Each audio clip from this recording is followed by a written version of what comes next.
Welcome back to Read It and Reasoned, where faith meets thoughtful inquiry. Uh, We're continuing our series all right. on the big question, does God exist? Yeah. Today we're tackling episode 8. Okay. And honestly, it's one that a lot of people wrestle with. I think so. Can you be good without God?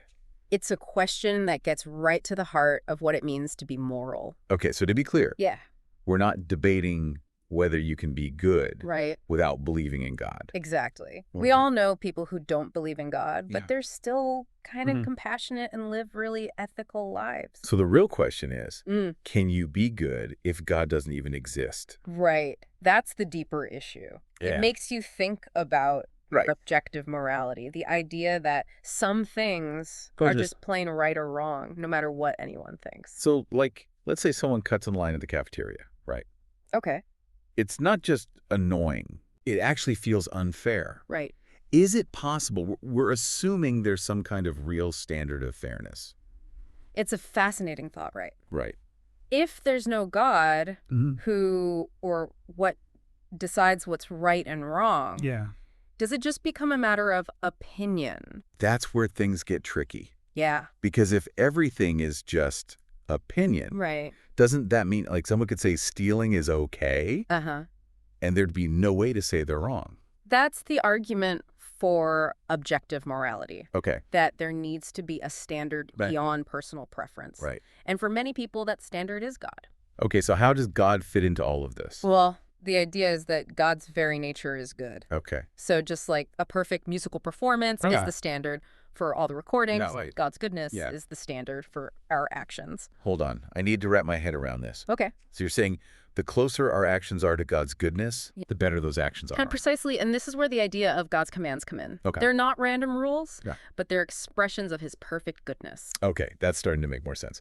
And this is all in the Bible, right? Absolutely. The The- Bible is full of passages Yeah. that support this idea. Okay. Like Micah chapter 6, verse 8. He has shown you, O mortal, what is good. And what does the Lord require of you? To act justly and to love mercy and to walk humbly with your God.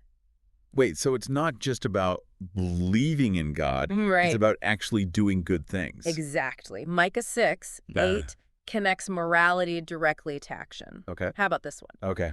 Matthew chapter 22, verses 37 to 39.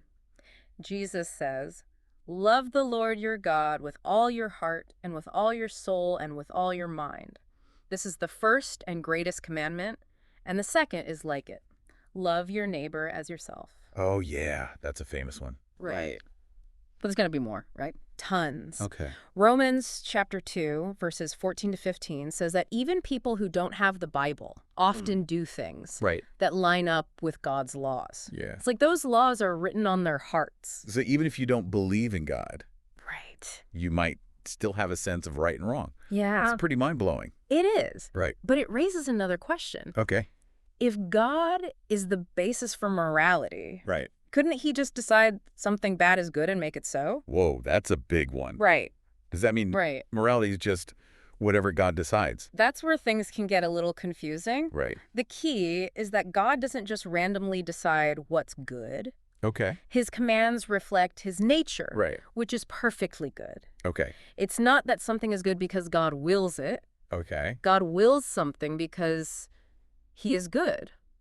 So how does all of this fit in with the people who think we're just evolved animals? That's the counter argument, and it's a big one. Okay. If we're just products of evolution, Right.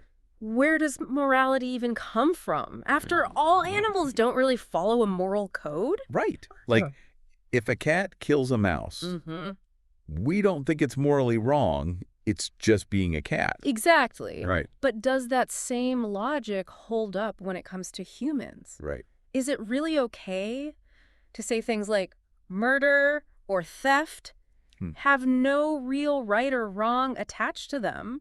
That just doesn't sit right. Right. Like, deep down, don't we all know that some things are just wrong, even if we can't fully explain why? It's a powerful point. Yeah. Our experiences seem to suggest there's something more to morality than just what benefits us personally. Right. It's almost like we're wired to recognize a right and wrong Okay. that exists beyond our own opinions. Okay, so let me get this straight. Okay. You're saying if there's no God, Yeah. then there's no objective morality. That's the gist of the moral argument. Right. We experience objective morality in our lives, Right. therefore, God must exist. yeah, It's quite a leap. it is, Yeah. but it's a compelling argument, Right. right? And remember, this is just one argument Yeah. among many. Right. There are so many Yeah. different perspectives to explore Right. when we're talking about the existence of God. This is definitely giving me a lot to think about. Right. We're just scratching the surface here, folks. Right. Stick with us. We're going to keep diving deeper into Yeah. this question of whether you can be good without God. Yeah. Yeah. Looking forward to it. Welcome back to Rooted and Reasons. Okay. Before we dig deeper into this idea of whether you can be good without God, Okay. let's look at some more scriptural support for the idea that God is the foundation of morality. I'm always up for some good Bible verses. Okay. What have you got for us? Well, how about this one from Psalms 119, Okay. verses 137 to 138? Okay. Righteous are you, O Lord, and right are your rules. You have appointed your testimonies in righteousness and in all faithfulness. Wow. It really drives home the point that God himself is the source of righteousness. Wow. That's pretty powerful. Yeah, It's like saying God's character is the definition of what's good. exactly. And if we look at Isaiah Okay. chapter 5, verse 20, Okay. it says, "Woe to those who call evil good and good evil, who put darkness for light and light for darkness, who put bitter for sweet and sweet for bitter." Right. This verse really highlights the idea that there's a real difference between good and evil. Right. It's not just a matter of opinion. It's like when you see someone getting bullied, even if you don't know them, you just know it's wrong. Right. It's not like you're thinking, well, maybe bullying is okay in this situation. There's something inside that tells you it's just plain wrong. That's a great example. It's Yeah. like we have this built-in sense of what's right and wrong, Yeah. even if we try to ignore it sometimes. So what other verses do you have? Here's one from 1 John chapter 4, verse 8. Okay. Whoever does not love does not know God, because God is love. This verse shows us how essential moral values like love are rooted in God's very nature. Okay, I'm starting to see the connection here. Yeah, God is love, so to be truly good means we need to love others. exactly. And one more Okay. from Deuteronomy Okay. chapter 32, verse 4. Okay. He is the rock. His works are perfect and all his ways are just. A faithful God who does no wrong, upright and just is he. Right. This paints such a beautiful picture of God's unchanging and just nature as the basis for morality. It's like he's the ultimate role model for what it means to be good. That's a great way to put it. Hmm. And it's really interesting to look at what happens when societies try to function without acknowledging God as the source of morality. What do you mean? Well, the book of Judges gives us a pretty striking example. Okay, Judges it's chapter great. 21, verse 25 Okay. says, "In those days there was no king in Israel. Everyone did what was right in his own eyes." It sounds like everyone was just doing whatever they wanted. Yeah, Must have been chaos. it was. Yeah. This verse shows how moral relativism and disorder can take over when there's no higher authority, Right. no ultimate standard of right and wrong. So basically, the Bible is saying that God is the key to a stable and moral society. That's one way to interpret it, Okay. for sure. Okay. And, even in our world today, Yeah. where a lot of people don't believe in God, Right. we still see this deep desire for justice, Right. fairness, Mhm. and for things to be right. Like that feeling when you get a bad grade and you know you didn't deserve it. Uh-huh. It feels wrong.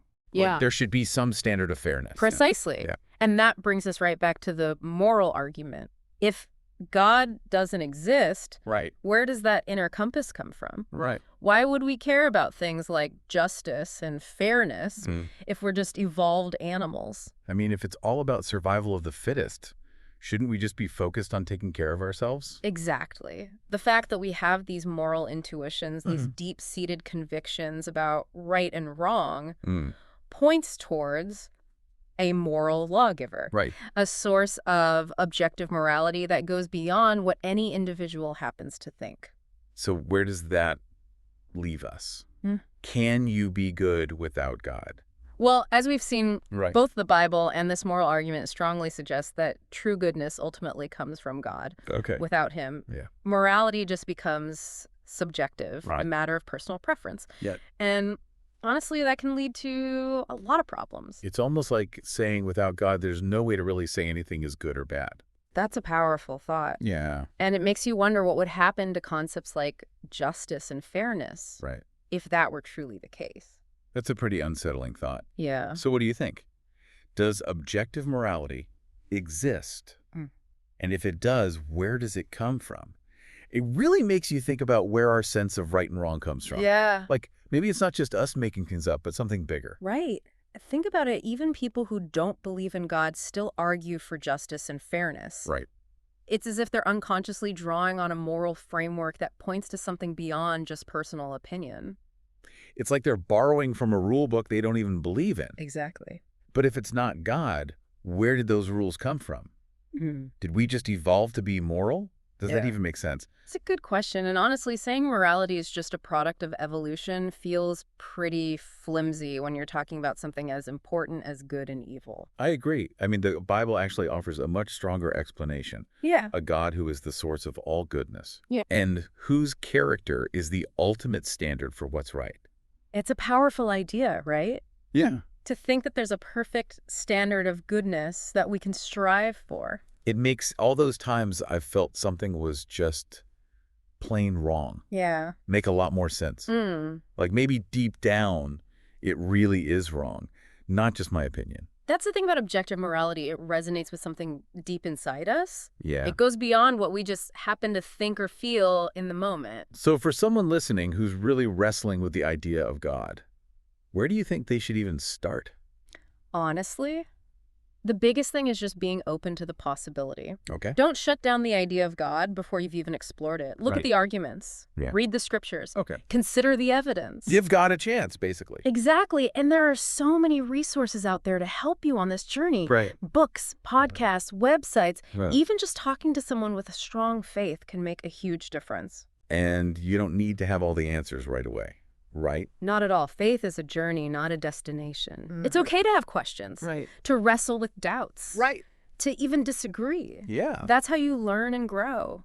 I love that. So to everyone out there wondering if you can be good without God, we encourage you, keep thinking, Right. keep searching, Yeah. keep seeking the truth. The very fact that you care about being good, that you're even asking this question, tells me there's a part of you that wants something more. Right. Something real, something good, something beyond yourself. And who knows? Yeah. Maybe that desire is actually God calling you to discover the source of all goodness. It just might be. So until next time, keep those brains buzzing, keep those hearts searching, and don't forget to like, share, and subscribe to Rooted and Reasoned.